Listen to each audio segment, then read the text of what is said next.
Magandang oras mga kababayan, mga ka-Golden Boy. Napakalaki pala ng respeto ni Donald Trump at ng kanyang Oval Circle dito kay PBBM dahil sa dito ay maririnig natin mismo galing sa bibig ni Donald Trump na gusto niya si PBBM at malaki ang respeto ng US kay PBBM.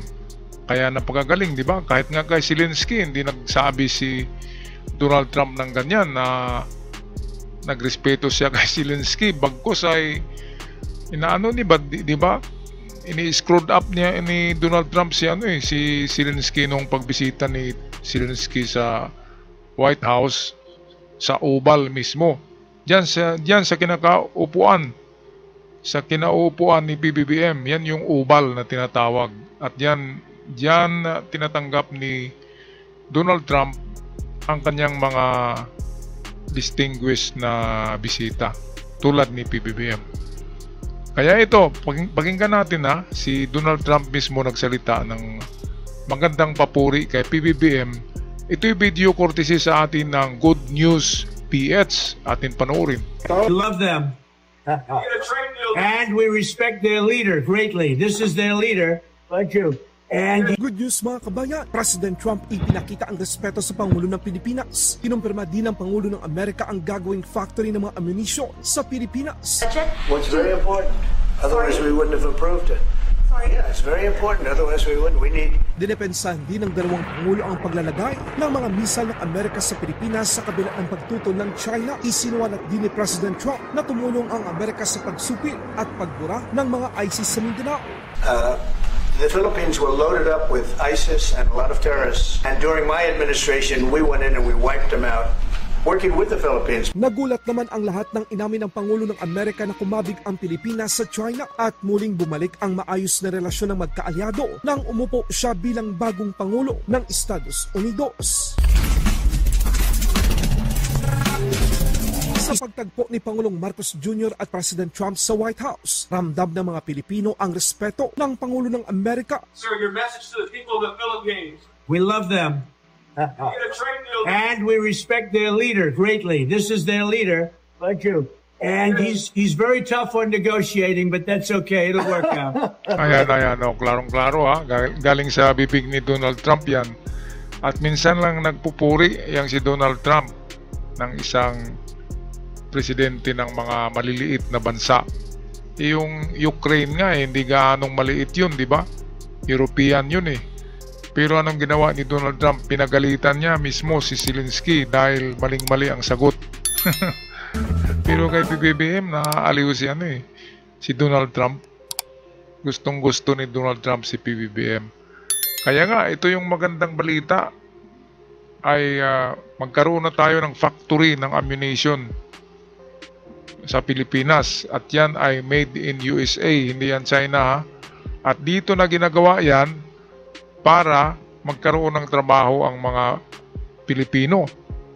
Example, kung merong factory diyan sa Subic, di ba? Filipino workers ang gagawa niyan, hindi mga Amerikano. Kasi yun nga yung pinag-usapan nila na negosyo ni Trump at itong ating mahal na PBBM.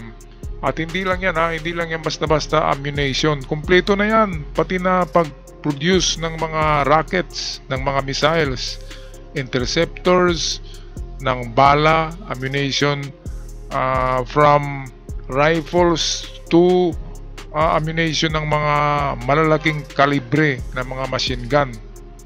At hindi lang yan pati na yung sa mga howitzers, yung mga ganyan, malalaking bala ng mga tangke de gera, lahat ng klaseng ammunition dito na gagawin sa Pilipinas kasi mura ang labor dito, hindi katulad sa Amerika mahal, di ba?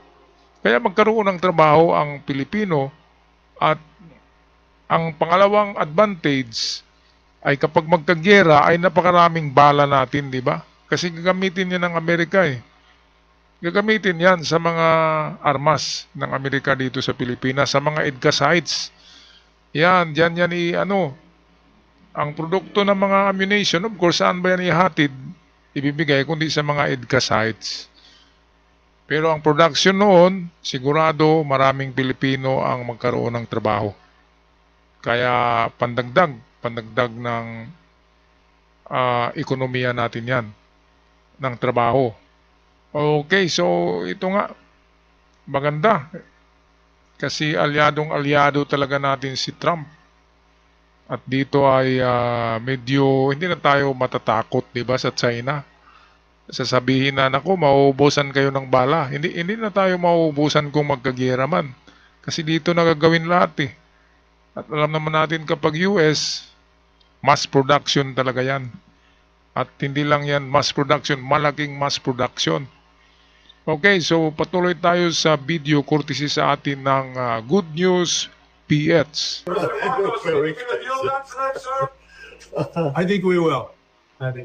Sa usapin naman ng pagtatayo ng mga ammunition hubs sa Pilipinas, kinumpirma ni President Trump na mahalaga ito kaya't inaprubahan ito ng Kongreso ng Amerika, layunin ng Amerika na magkaroon ng sapat na mga misal sa mundo.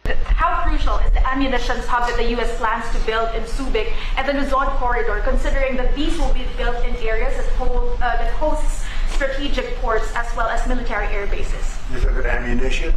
Yes, the U.S. House Congressional Committee on Appropriations approved a budget. What's very important. Otherwise, we wouldn't have approved it. Sorry? Yeah, it's very important. Otherwise, we wouldn't. We need ammunition. We're going to end up in a few months, we'll have more ammunition than any country has ever had. We're going to have more missiles than any country has ever had. Ayan, grabe no. Pinakamaraming ammunition daw ang i-produce. Kaysa ibang mga bansa, mas marami ang gagawin dito sa Pilipinas. Maraming, sabi ni Donald Trump maraming missiles from hypersonic sa mabilis, sa mabagal daw, meron ding medyo mabagal at napakabilis. So lahat na pala dito na i-produce, pati na mga mga missiles na. Iba kasi susunod ay dito na rin yung mga eroplano gagawin. Iyon ay malaking na sa ekonomiya natin, dagdag na yun nakita. Diba? Dagdag na revenue kapag ganyan na mga factory na ang narito sa Pilipinas ng US. Kasi nga mababa ang ating labor cost, kaya dito na i-produce ang mga ammunition na yan. Dahil kapag nagkagera, kasi ang kalaban naman talaga ng Amerika ay yung China lang. Ang China lang kasi nasa harap ng Pilipinas. Kaya strategic na hindi nahahakutin yung ammunition galing sa Amerika. Hindi tayo mauubusan kasi dito na ginagawa. Kapag nagkagera, napakaraming armas at ammunitions ang Pilipinas. Kung ganun, na dito na gagawin lahat. Grabe na pagkagandang plano ito.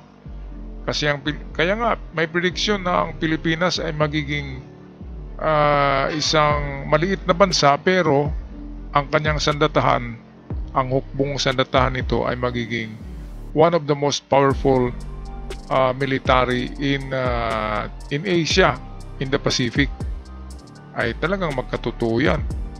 Mantakin nyo na ba ang mantakin nyo? Talagang magkatotoo yan.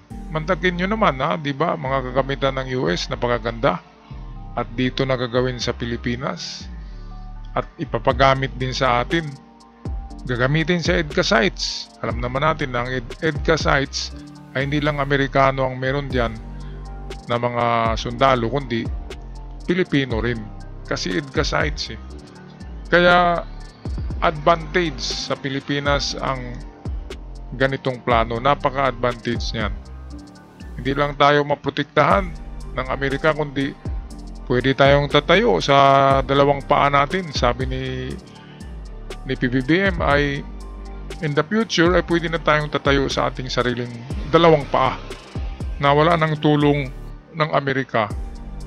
Kapag ganyan na meron na tayong industry or industriya nitong paggawa ng mga ammunitions at mga armas. Okay, ito nga pala yung Oval na sinasabi, Oval Office ni Donald Trump. Itong inuupuan nila.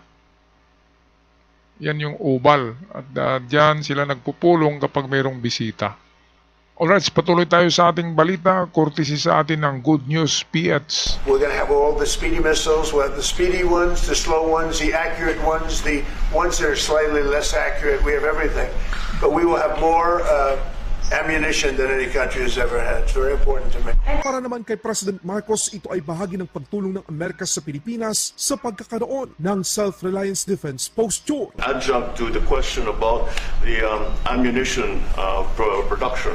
This is actually the United States is assisting the Philippines in what we call our self-reliance defense program, which is to allow us to be self-reliant and to be able to stand our own 2 feet, whatever the circumstances that occur in the future. And that the reason that we have encouraged more interaction with the United States is because it is necessary, and it is not just with the United States.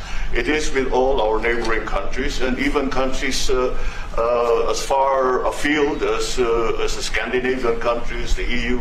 And so this is an ongoing process. And again, I will stress the point that we do this because we feel it is necessary. Ayan, so ang galing talaga ni PBBM magsalita, no? Ng English. Kasi walang tinitingnan na kodigo, makapagsalita na parang Tagalog lang yung English, eh.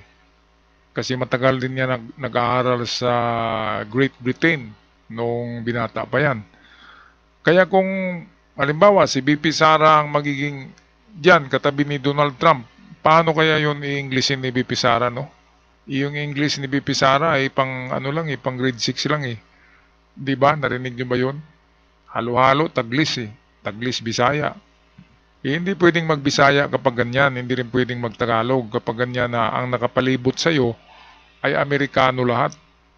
Kaya dapat magaling magsalita ang kunin natin na presidente, kasi kapag ganyan na iniimbita ng US President, paano niya sasabihin kung magtagalog ba siya, di ba?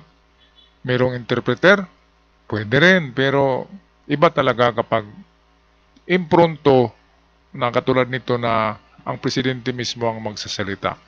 Alright, so tapusin na natin ang video courtesy sa atin ng Good News PH. Tungkol naman sa mga missile system ng Amerika na nakadeploy sa Pilipinas at itinuturing na banta ng bansang China, sinagot naman ito ni President Marcos na ang lahat ng mga ito ay bahagi ng Armed Forces of the Philippines Modernization Program. Ayan, pumapalag na naman ang China dahil sa ating mga missiles program, pero sabi nga ni PBBM, ay parte yan ng modernization ng ating Armed Forces of the Philippines. Ano bang pakialam nila, di ba? Bansa natin to. Pwede tayong magkaroon ng the best military in the Pacific, di ba? At pwede tayong magkaroon ng mga armas na kung kaya nating bumili, sino bang magbabawal sa atin? Atin ito bansa, hindi ito sa China. Ang China, akala kasi ng China na probinsya talaga nilang Pilipinas. Dahil yan nga ang ano ni Digong deal sa China na okay, probinsya nyo na ang Pilipinas. Yun sa panahon yun ni Digong. Kaya magagalit ang nahalata nyo mga kababayan. Magagalit ang China. Akala nila na madiktahan tayo. Akala nila na parang estado ang Pilipinas ng China. Kaya nga tinatawag probinsya, eh. Kaya nga dinidiktahan tayo kung anong gagawin na ops, wag kayong bumili ng missiles. Bakit ganun? Sila meron nga silang nuclear warheads, di ba? Meron silang nuclear missiles, nuclear submarines. Nagdidikta ba tayo na ops, wag ganyan, wag naman kayong ganyan? Hindi naman tayo nagsabi ng ganyan dahil yun ay sa kanilang territorial defense. So ganun din sa Pilipinas, territorial defense ang mga armas na yan.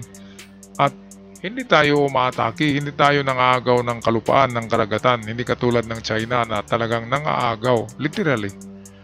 Alright, so hanggang dito na lamang muna ako mga kababayan, mga ka-Golden Boy. At sa mga bago pa lamang sa channel, huwag kalimutan mag-subscribe. Malaking tulong sa aming mga content creator. At sa lahat, maraming salamat. Hanggang sa muli.